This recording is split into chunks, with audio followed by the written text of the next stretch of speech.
So today, I will be sharing about transforming your financial life through God's Word. Kinahanglan ibutang nato ang pulong sa Dios, ilalom anang kwarta ba? Mo na siyang magdumala ang pulong sa Dios, mo'y mag-guide sa atua og tarong. Sa Bisaya, pagbago sa inyong kinabuhi sa pinansyal, pinaagi sa pulong sa Dios. Pipila ka Bible verses. Nagpatinaw sa atua nga ang tanang butang.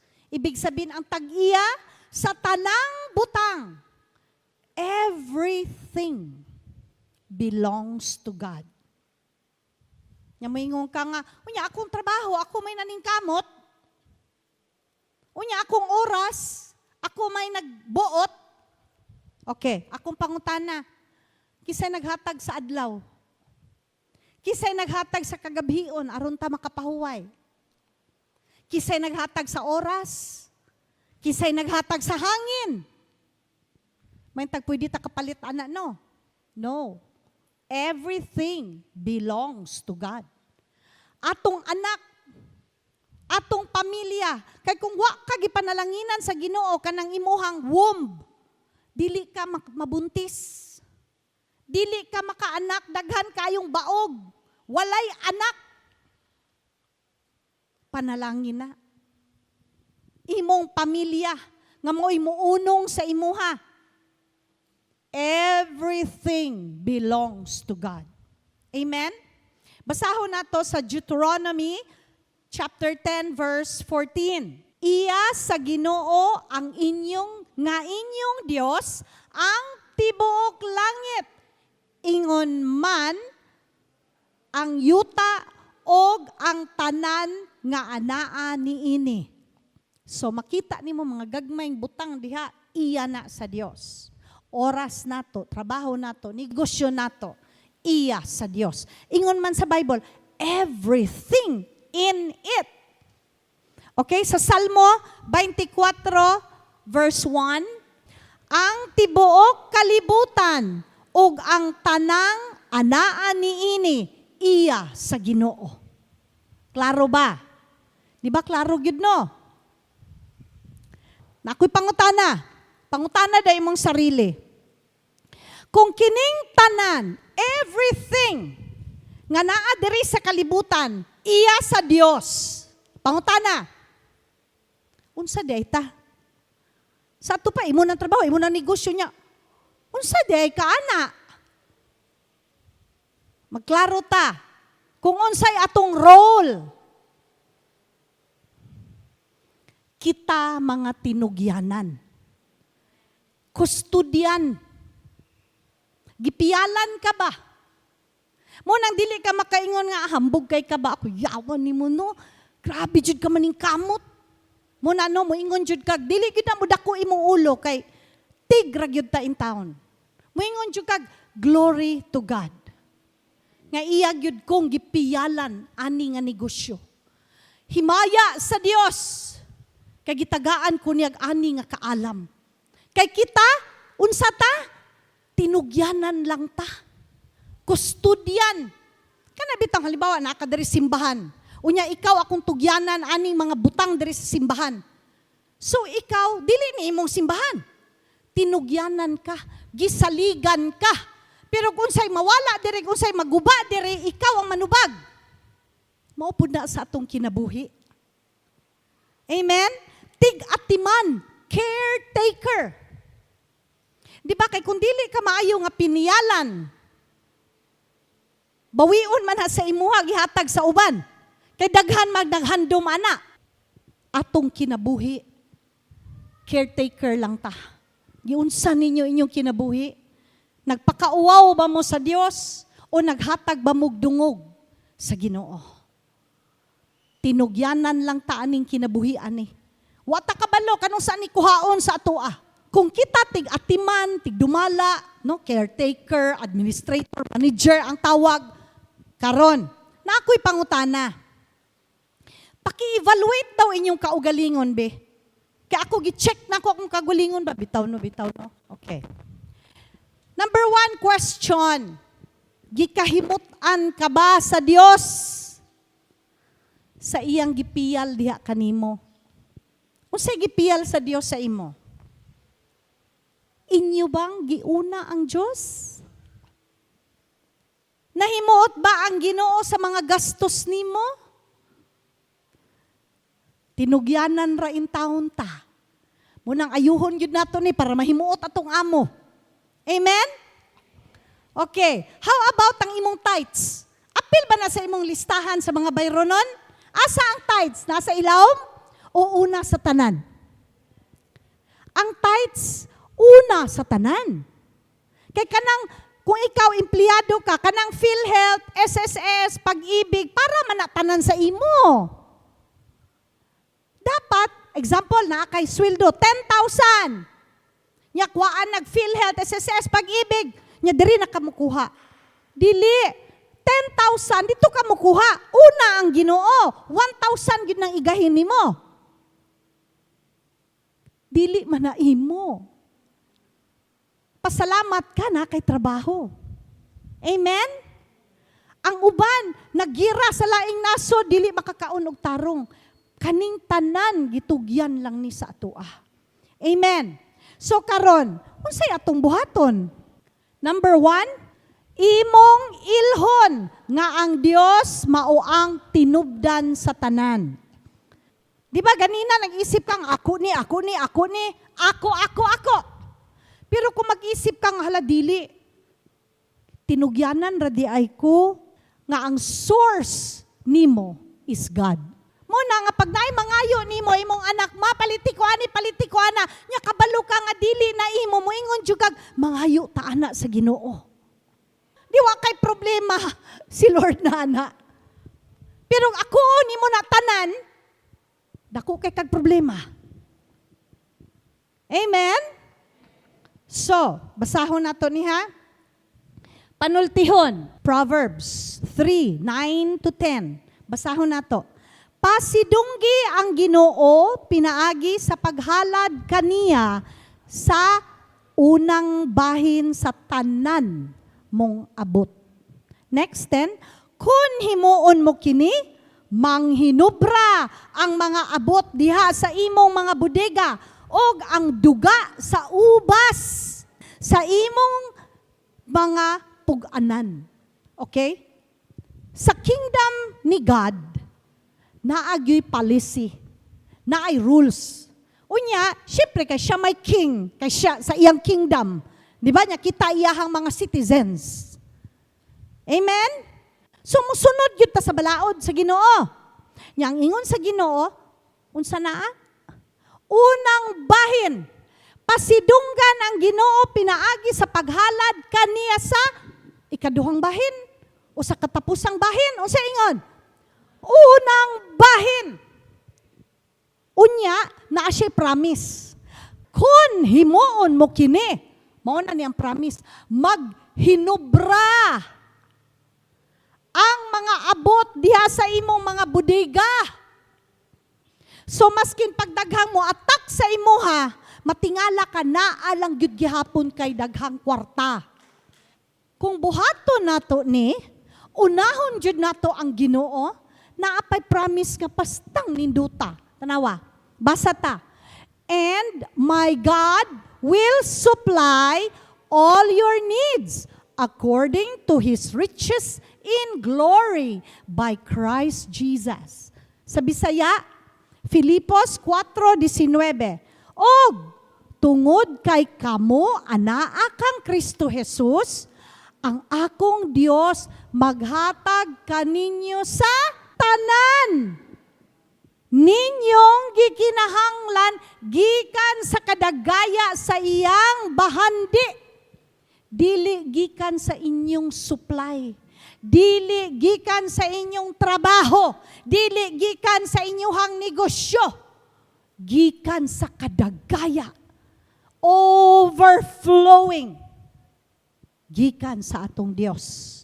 So kasagaran sa mga tao nagtuo nga ang ilang trabaho, ilang negosyo, ilang connection, Ay syempre, nana sila funding kay kuan man na sila, gifundingan man na sila ni.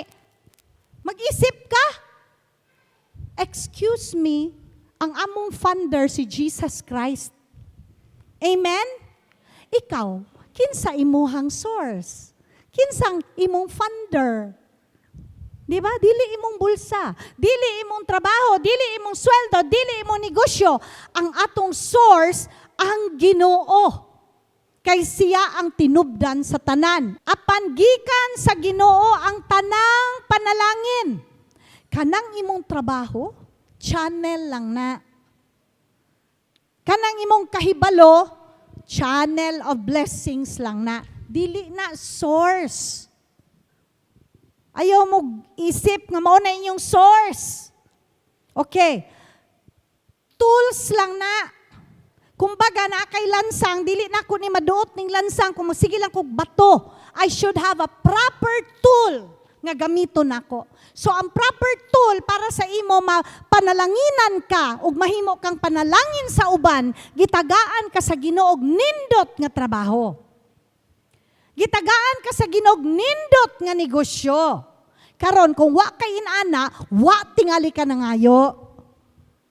Tingali niingon ka nga, dili siguro na para sa ako. Then mangayo ka, Lord, unsay para sa ako? Tagai ko. Ayaw paghulat. Maniguwang na lang ka, basi mamatay na lang ka, wajud ka katilaw unsay panalangin. Nga naman, wa man ka nangayo. Ang Holy Spirit, gentleman kay na siya. Dili na siya mamugos.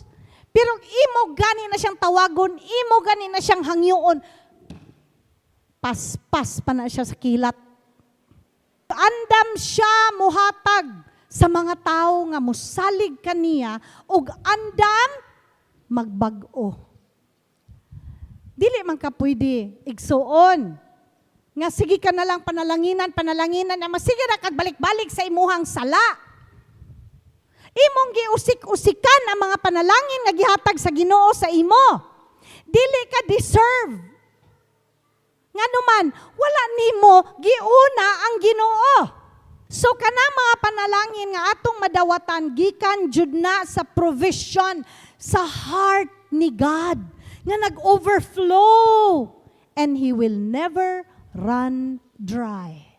Tanaw na to sa Ecclesiastes 3:13. Okay. Ang pagkaon ug pag-inom, okay, akong pagbasa, pag-inom, dili pag-inom.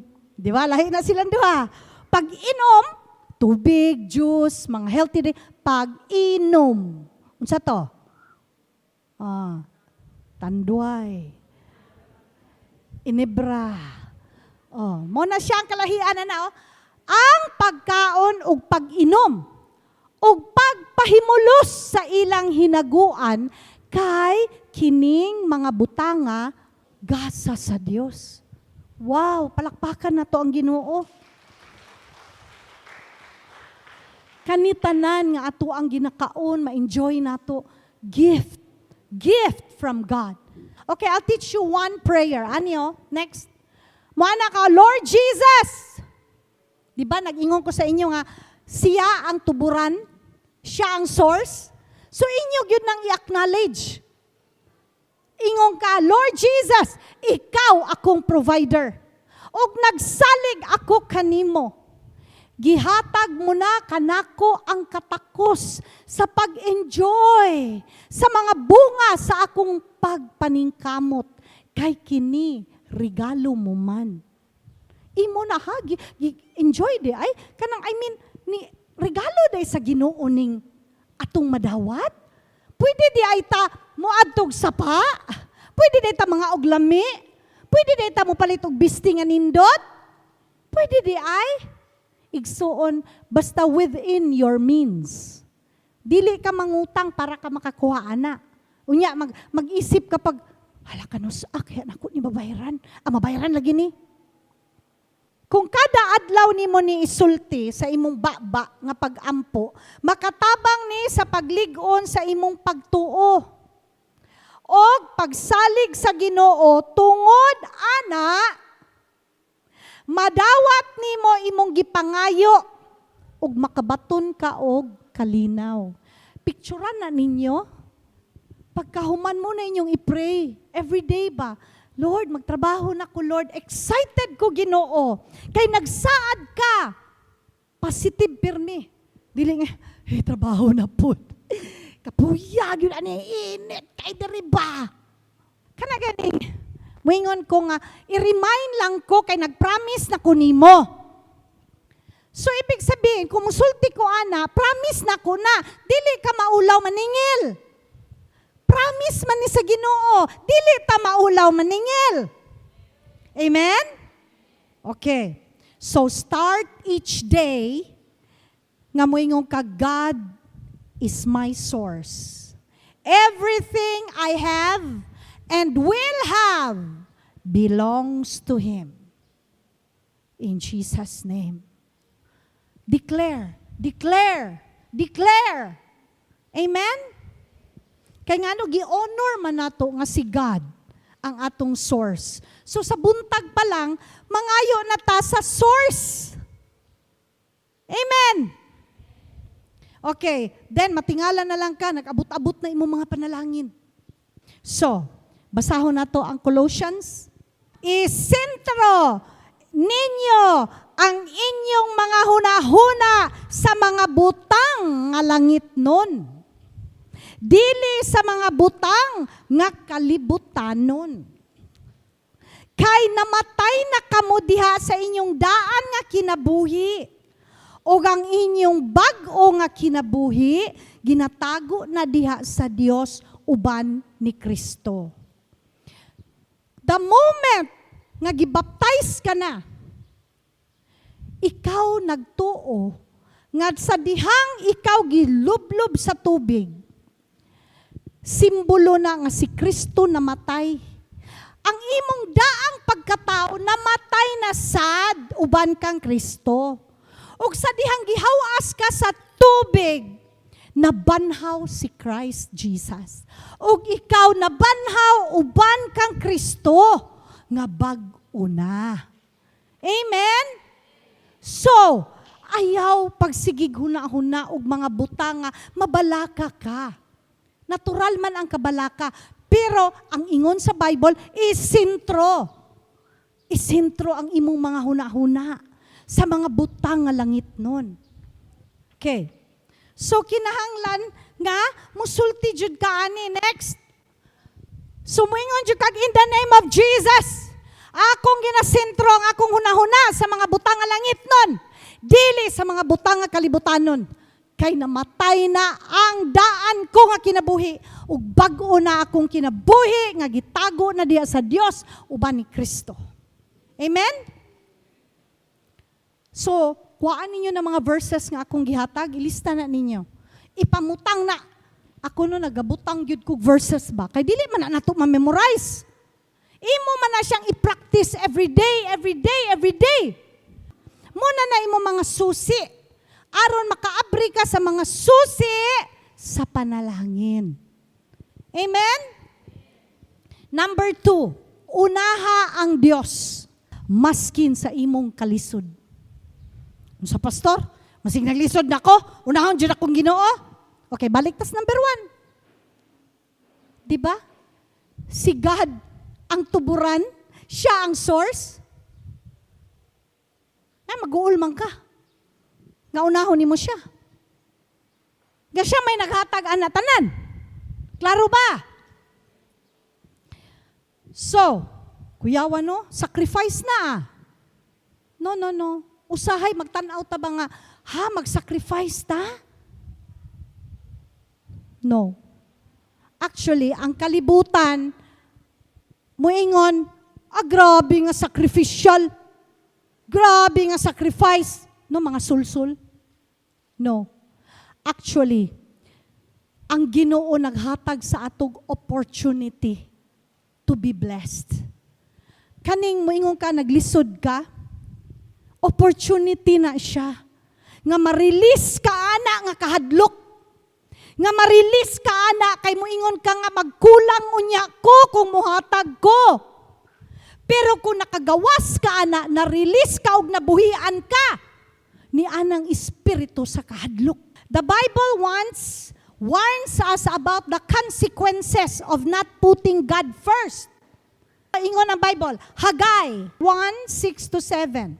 Kamo nagtanom. Okay? Nagnegosyo, nagtrabaho. Okay.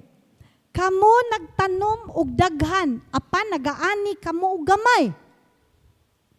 Nagkaon kamo, apan wala gayud kamo mabusog. Miinom kamo, apan wala gayud kamo matagbaw. Kamo miinom, apan wala kini makapuno. May sinina kamo, apan gitugnaw gihapon. Nakakuha kamo og sweldo, igo lang gisulod sa inyong bulsa nga naay buslot. Kini mao ang giingon sa Ginoo nga gamhanan. Hatagi og maampingon nga paghuna-huna ang inyong mga pamaagi. See?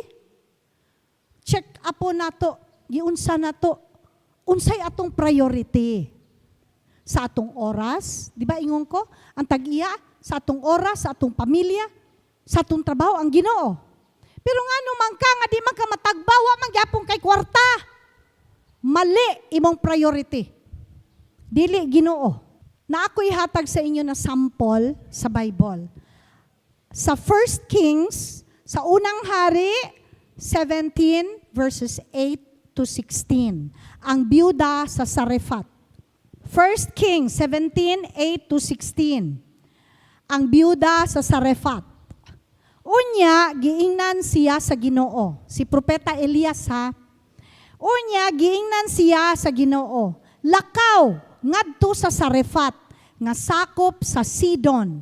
Og puyo didto, suguon ko ang usa ka byuda sa pagpakaon kanimo. So mao nang byuda. Kadto si Propeta Elias.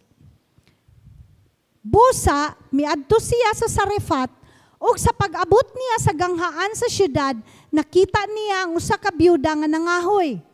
Gitawag niya ang byuda o giingnan. Palihog, dadig akog jutayng tubig, aron makainom ako. Samtang nagkuha siya sa tubig, gitawag na usab niya ang babae o giingnan. Hatagi usab ako gamayng pan. Miingon ang byuda, saksi ang Ginoo nga imong Dios, nga wala ako makaluto og pan. Aduna lamang ako'y usa ka kumkum nga harina, ay og jutay nga lana sa olibo. Nangahoy ako, aron lutuon ko kini alang kanako ug sa akong anak, aron makakaon kami sa dili pa kami mamatay. Og miingon kaniya si Elias, ayaw kabalaka. Mo niingon ni Elias, ayaw kabalaka.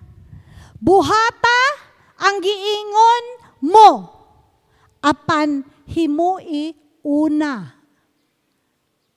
Kana ba no? Na magbasa kag Bible naagi mga naagi kay madakpan ba mga key, mga susi. Ang susi diri kaniyo, apan himui una ako gamayng torta og dadangan hi kanako og pagkahuman paghimo usab og alang kanimo og sa imong anak. Kay nag-ingon ang Ginoo, ang Dios sa Israel, dili mahurot ang imong harina, ingon man ang imong lana, hangtod nga paulanon na sa Ginoo. Picture. Milakaw ang byuda, ug gihimo niya ang giingon ni Elias, ug wala sila kabsi sulod sa daghang mga adlaw. Wala mahurot ang harina ug ang lana sumala sa gisulti sa Ginoo pinaagi kang Elias. Wow. Tanaw nato no, sacrifice. Murag nag-sacrifice siya. Papilion ka. Unahon ba nako ning man of God nga gisugo sa Dios? Or akong anak, last na gyud ni. Diba? Kung imong tan-awon nga si God ang imong source, nganong mag-uul man ka. It was a test of faith. Usa kini kapag sulay sa iyahang pagtuo. Apan, it is a doorway to a miracle. Usa kini kapultahan para ang milagro mo abot sa iyaha. Kita usahay ba mo ingon tanga ha? Muhatag yun kog tithes. Nga kulang pa man gani ni sa mua. God is the source. Iyahan na igsuon. Ang gipangayo niya gamay kay nga portion. Aron ang imuhang 90 mapanalanginan. Kay nga no, kawaton gani nimo nang imong 10%, nga iuli nimo, command man na, nga para ang imong blessing, makapaningil ka. So una gyud permi si God. Dili man kinahanglan ni Lord inyong kwarta? No. Dili kailangan sa Dios ang atong kwarta. Kailangan nato ang iyang panalangin. Kailangan nato iyang proteksyon. And how do we do that? Kailangan tamutuman. Nga unahon nato siya sa tanang butang. Amen. Wala man niingon si Elias nga ihatag tanan. Next. Wala man niingon si Elias nga ihatag tanan. Ang ingon ni Elias, hatagi lang ko gamay. Sa imo bang income nga 10,000? Dako ba ang 1,000? Ang ingon sa Dios, tagai lang ko gamay. Aron, dili ka mahubsan. Amen? Gusto lang sa Ginoo nga buhion ang pagtuo sa byuda. Kay nawala na ang iyang pag-asa tungod sa famine nga nahitabo sa Sarephath. Usahay, sa imuhang kinabuhi, murag dulom na ba, di nakakasabot nga murag, puro na lang man problema. Kabalo ka ng problema, opportunity na. To trust God, nga magbag-o gyud ko. Bahala na, whatever it takes. Buhato na ko ang gisugo sa Dios. Bag-uhon ako akong kinabuhi. Dili ko manikas. Dili ko mangawat. Dili na ko magbisyo. Kaya na ko ni. Kay ang source sa akong strength, ang Diyos. Amen? So, tungod sa pagtuman aning byuda, nahitabo ang milagro. Wala yun noon siya makabsi. Hasta iyang anak nakakaon. Amen? So, bisan pa sa iyang kalisod, nituman ang balo, ang byuda, sa sugo sa Ginoo pinaagi sa propeta. Okay na ako i-share sa inyo about ani. Nasulti na nako ni sa una, but anyway, para ni sa mga bag-o. Pagsugod na mo sa Love the Children, ako lang yung pamilya ang nakabalo o ang among kauban sa simbahan. Pero wala may ginasuportahan sa mga membro sa among simbahan sa Love the Children. Wala. So, ako lang mama pa ang nakabalo. So one day, na ako'y friend, mag-asawa sila, gi-invite mi nila. Kay kabalo sila nga kanang gikapoy na gud gani mi. Kanang ikaw man gani no nga naa kay anak nga duha ka buok mga sipat. Kami pakaha naami 36 ka buok puro lalaki. Isa ka babae. Nya naa sa mo nagpuyo. Grabe gyud. As in wala na mabilin nga kusog sa gabi eh. So na ako'y friend, nag-invite siya, dali. Adto didto kay kabalo siya nga, kinahanglan tag-ingon ani ba, mulingkod mo diha niya, mag-recharge bitaw, mura mo nag-charging ba? Para spiritual kusgan na pud mo tibok si mana. So ingon siya, dali, paminaw aning speaker. So katong speaker, nindot kayo. Ang girelease adto nga panahon, healing. Si Sir Tony, di man nakalakaw sa una siyang likod, gihil sa Ginoo, pinaagi adtong speaker. Hunya, pag humana, niya na ang speaker. You give to the Lord. Ana siya, paghatag mo. By faith. Tuuhi. Nga kung naghahatag ka, wala ka naghahatag sa tao. Naghatag ka sa Diyos. Og tuuhi nga ang pulong sa Diyos matuman sa imong kinabuhi. Di hatag na. Pag-abri na kuspitaka, 500 lang akong kwarta. Tapos nag-isip ko, hala, pamalingki, maniugma. Unya na ay mga bata, 36. 500 lang. So ipalit na ko, nag-isda, unya himay-himayon, tangan og mga malunggay para makaabot, makakaon ang tanan. So ingon ako, unsa man akong panginahanglan o ang challenge karon. Og bulag yung ko'y tithes. Hatag ko ni Lord. Mutanom ko sa pagtuo. Og mo harvest ko. Kay niingon ka man. Nga moani ko. Paninglon dyan ako na mo na pag taas ninyo na maningil gyud mo. Nga Lord, ako ning investment. Diya sa imuhang gingharian. Og moani jud ko Ginoo. Og sa makadaghan. Kay imo nang gihatag sa kuha ang katakos nga malipay o ma-enjoy sa akong gihaguan. Amen. Ana maghatag na ay power pirmi kada buhaton. So, hatag na. Hatag na ko. Pagkaugma na gabi na, wapay nanawag. Walay ni abot, ana. Pagkaugma na, niadto ko sa opisina sa akong mama. Unya, ilaha, eldest man ko nga apo, giapil ko nila sa ilang corporation. So, sige lang sila papirma na ako, sekretary kuno ko, sa papel ragod. Naglingkod-lingkod ko dito, kay naghulat ko nga naay kastorya man ako mama. Nyag mugawas na to, ako nasunod. So, nisulod man akong auntie. Pag-abot sa akong auntie, yung siya, uy, nasi Cindy. Sige lang tagpapirma ani niya ba? Huwag ito'y hatag-hatag. I-appeal ni sa payroll. Tagainig 500 kada simana. Wow, palakpakan na to ang Ginoo. Gitagaan kog 500 ang simana. Hangtod nga nagsara ang kumpanya sa akong mama.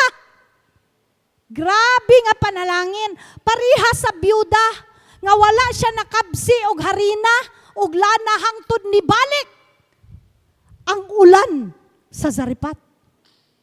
Glory to God. Ingon ana igsuon mo salig. Wow! Nanganak ang akong seed of faith. Amen? Amen? So karon mao day na nga ato ang mga pag-ampo, no? Dili paminawon or siguro murabag na ay nagunit pa ba? Huy, buhi na, di ba? Kana bang ambi na ako ama na. Naadi ay mga priorities. Nga kinahanglan day nato usbon sa atong kinabuhi. So number 1, God is the source of our supply. Ug tungod siya ang una, siya ang source, siya ang una. Number 2, you give maskin sa imong kalisod. Unya every time maghatag ka, mag-pray gyud ka, mag-declare ka, Lord, ako ning gitanom para sa imong buluhaton. I expect. Ecclesiastes 13, katong kaganina. Nga imo nang gihatag sa kuha Ginoo ang katagbawan. Nga ma-enjoy gyud ko ani. Amen?